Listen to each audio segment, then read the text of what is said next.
urung nate pethuk. Kepengin wanuh wekasane mitambuh panjenengan kuwi sapa, Raden?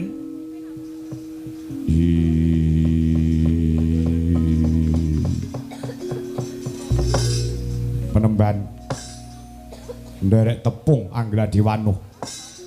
Dina samangko aku njaluk pangapura tumeka ana ing pertapan Cemara Gading tanpa kabar marang panjenengan sang Penemban Begawan Jayeng Sabda. Nuwun sewu, sak brebetan kaya nate weruh, nate semerep wonten ing layar kaca, sampeyan ki sapa? Satriya Pringgondani Raden Gatotkaca. Gatotkaca. Iya.